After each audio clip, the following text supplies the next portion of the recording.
Vamos lá. Dispara aí, Filipão. Fui eu. Quem disse isso não? Não fui eu. Nem foi o Carlo Ancelotti, o técnico da seleção brasileira. Também não foi o pai do Neymar. Sabe quem foi? Foi o Francisco Mendes, filho do ministro do STF, Gilmar Mendes, e o manda-chuva de fato da CBF. Como é que um filho de um ministro do Supremo, que absolutamente ninguém conhece, virou quem realmente manda na CBF? Vem comigo porque essa é uma história difícil de acreditar. Em 2023, a faculdade do Gilmar Mendes, o IDP, assinou um contrato com a CBF que lhe dava 84% da receita da CBF Academy, que é a maior instituição de ensino do futebol brasileiro. Só naquele ano, a CBF Academy faturou mais de 9 milhões de reais. Quando o Edinaldo, o presidente da CBF, que assinou o contrato, ele foi destituído por fraude, ele entrou com recurso onde? No STF. Caiu com Gilmar, que não se declarou impedido e colocou ele de volta no cargo. O ministro André Mendonça, no plenário do STF, disse aquilo que todos nós estávamos pensando. A impressão que dá é se resistiria a CBF a uma investigação. Ah, mas Gilmar não se importou. Edinaldo acabou caindo de vez. E aí que a história começou de verdade. Surgiu um tal de Samir Chaude, um desconhecido de Roraima.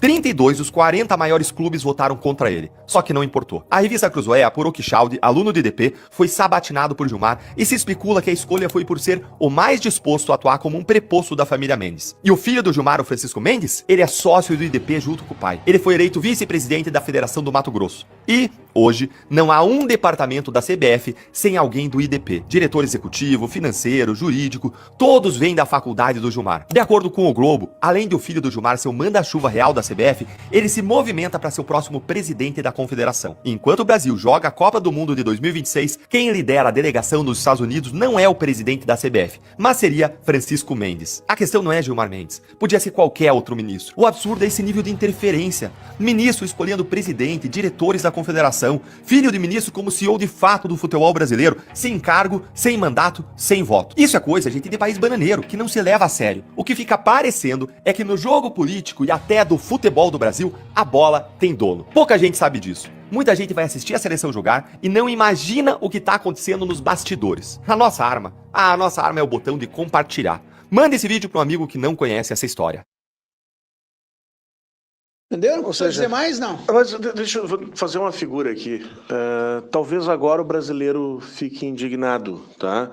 Eu lembro de um colega nosso, jornalista, o Felipe Vieira, ele sempre defendeu a tese de que se a imprensa que cobre política tivesse a mesma gana, a mesma vontade, a imprensa que cobre futebol,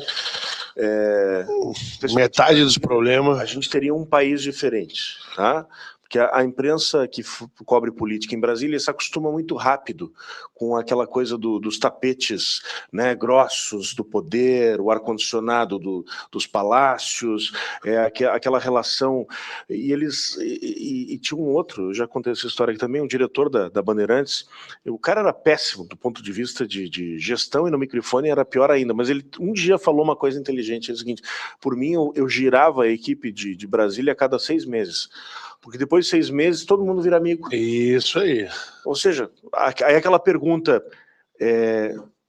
desconcertante, aquela pergunta incômoda, aquela pergunta que precisa ser feita, não é feita para o Renan, não é feita para o Lula, não é feita para o Haddad, não é feita para quem quer que seja, tá?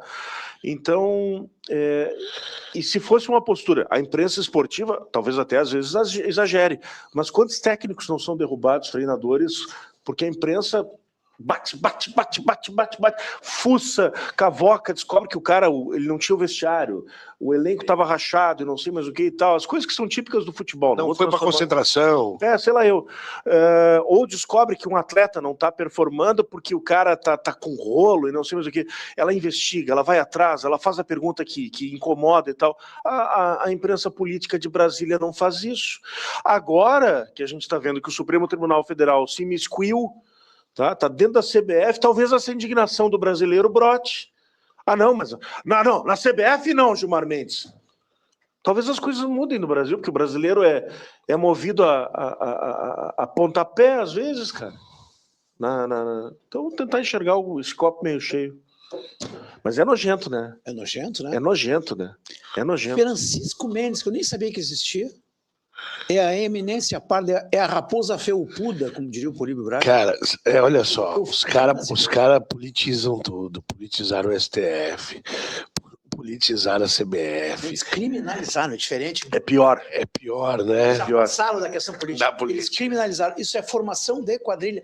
Utilizar uma confederação brasileira de futebol. Como é que eu vou achar ruim do Trump enfiar o dedo aqui se o nosso país está sendo tomado de assalto? Eu quero que venha o Trump, quem quiser vir aqui nos ajudar, venha, pelo amor de Deus, nós estamos precisando de ajuda. Alguém precisa tirar esse povo. É impressionante, né? Eles estão dentro. Então, como é que eu vou torcer? Aí eu entendo a motivação dos jogadores. O jogador não tem motivação. Porque os jogadores, eles vivem num ambiente podre. O ambiente de futebol é podre. Vamos lá. O ambiente é o pior ambiente, mais corporativo e mais corrupto que o futebol, eu duvido que exista. Interesseiro. Tá? Agora, quando esse ambiente, que já é corrupto por natureza, ele recebe a presença de Gilmar Mendes e companhia, da sua família, bom, aí liquidou. Aí liquidou. Liquidou. O cara que representa o que há de pior no Brasil chama-se Gilmar Mendes. E ele agora está infiltrado, inoculado, ele está enfiado dentro da paixão nacional chamada futebol. Eu peço a Deus como brasileiro, que esta Copa a gente não vença. Essa Copa não. A Copa do Gilmar Mendes, eu não consigo imaginar comemorar um jogo da seleção brasileira sabendo agora que quem manda na CBF é o Gilmar e o filhote do Gilmar. Filhote do Gilmar manda na CBF. Que pararam para pensar nisso, gente.